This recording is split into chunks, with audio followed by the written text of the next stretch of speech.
I welcome you all for this Indian polity class, Constitution, Directive Principles of State Policy. In the last class we have seen the importance, classification and significance of Directive Principles of State Policy, Part 4 of the Constitution.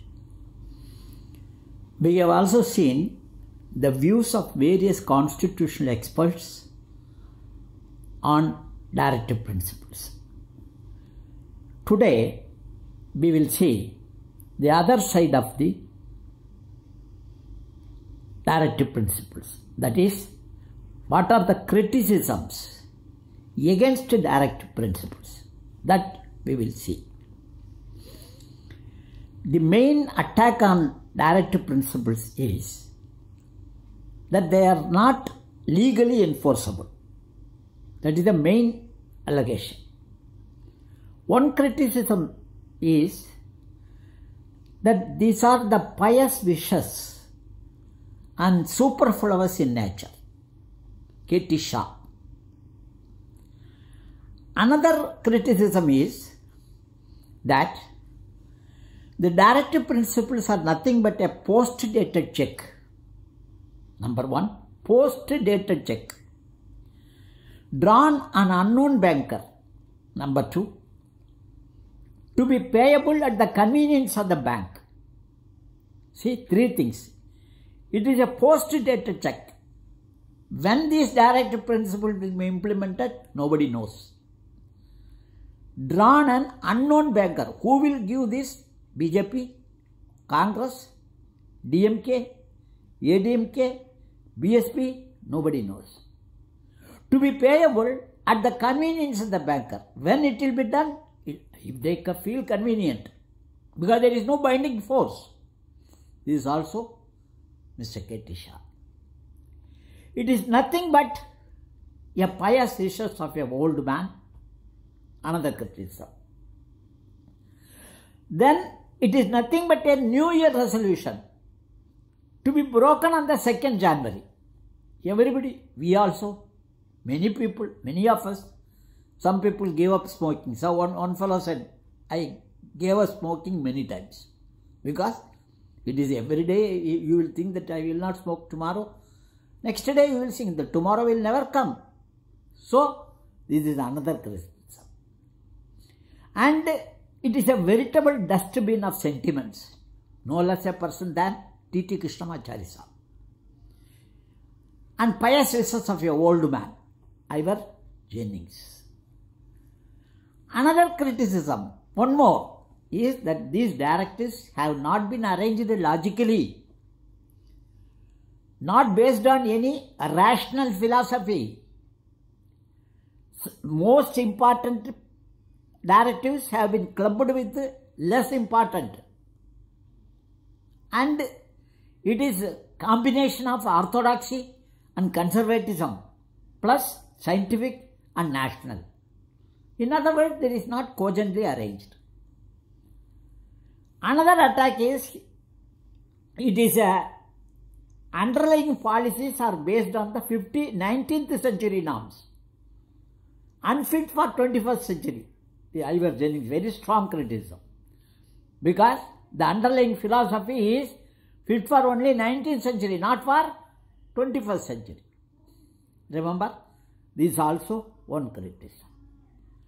And Santhanam, one of the economic as well as political scientists, he cites possible constitutional conflicts between President of India and the Council of Ministers on the one hand, and Governor and State Chief Minister on the other hand, because it is possible. It is not. Suppose you are saying you are implementing a directive principles which are counter to fundamental rights. So, Governor can say, no, I cannot give the approval. President can say, no, I cannot give the approval. You may be intending, but it is violating fundamental rights. So, Article 13 and 32. So, any working president can always say, Dr. Rajendra Prasad was against the Hindu Code Bill. So it is possible. If any person who is thinking will differ. Only computer and the other thing, unthinkable persons, only those persons who say yes, they will only agree. Otherwise, any person who has a power to think will definitely differ on anything. That is the reasoning. So, that is possible. So, this is one way. But nevertheless, remember, it is to the credit of the great wisdom of our political leaders, not only past and present also, and of judiciary, that every problem anticipated by the veterans, no doubt surfaced, but very effectively handled by the political and judicial system. We should feel elated and delighted that we belied the possible conflicts among the three organs of the state. It is to our credit, to the credit of the people of the country. We may be illiterate, we may be poor, all these things, but our people are more intelligent than the leaders. No less, many great people have been defeated on the hustlings. So, we cannot say that our people are not intelligent. They know. So, our directive principles have sustained and we survived despite all our neighboring countries, Pakistan, Bangladesh, Burma, Afghanistan, all our neighbors, Sri Lanka, everybody was in trouble at one stage or other. But we survived, our democracy survived. So that is to the entire credit of the people, our past and present leadership and past and present judiciary. So, today our working of the constitution proved all the predictions of the pundits of constitution wrong. That is to our credit. Secondly, now let us say the utility of directive principles. No doubt, the directive principles are not enforceable through court of law. There is no legal remedy. But nevertheless, there is Article 37, which clearly says that these principles are fundamental to the governance of the country. Number one. Number two, it is the duty of the state. It is the duty of the state to apply these principles in making laws. Second. So, it is the duty of the state to apply these principles when you make law. It is the duty. I told you, duty and fundamental, you can never see in any other article. So, L.M. Singhvi, Mr. L.M. Singhvi, who is an eminent jurist, he says that directive principles are life-giving provisions of Constitution, which convey the philosophy of social justice. Dr. Ambedkar says, directive principle of state policy derives its value because they lay down the goals of Indian polity is economic democracy. What is the goal of Indian polity? Is economic democracy.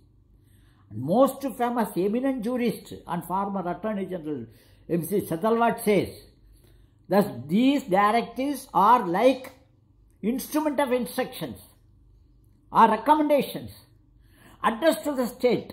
Remember, addressed to the state, which include all authorities. These instruments remind them that the goal of the Constitution is to build a new social economic order. The directive principle has served as a lighthouse for the judiciary to decide the constitutionality of any law. That is another benefit of directive principles. Directive principles of state policy form a dominating background for the state action, whether it is legislative or whether it is executive. They amply, given in the preamble, which aims to secure all citizens justice, liberty, equality and fraternity. Remember, these four, every citizen is bestowed with these four rights.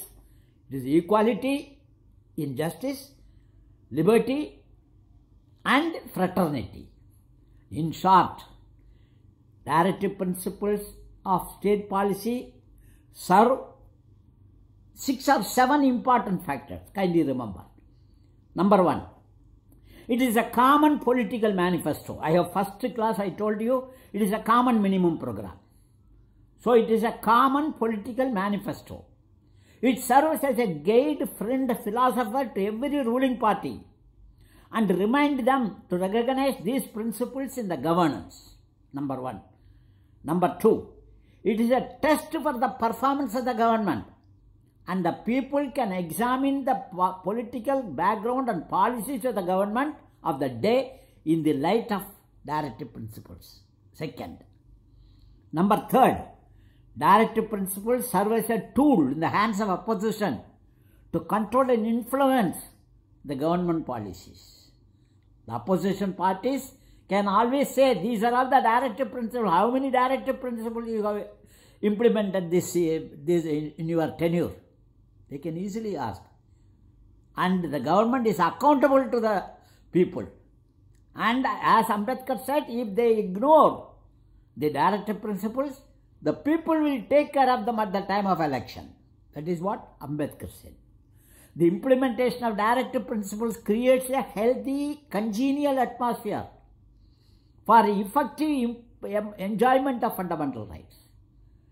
Political democracy or political freedom has no meaning without economic and social freedom. The directive principles of state policy fills the gap in the directive principles, in the fundamental rights. Both are complementary in nature, that we will see in a Supreme Court decision. Both are complementary in nature. Without directive principles, fundamental rights cannot exist. Neither fundamental rights can exist without directive principles. Fundamental rights giving political freedom and directive principles of state policy extending economic and social justice. Remember, economic justice and social justice. Despite changes in the political system, the directive principles provides stability, continuity and consistency in economic, social and international relations of the government. International relations of the government. So, we have completed directive principles to some extent.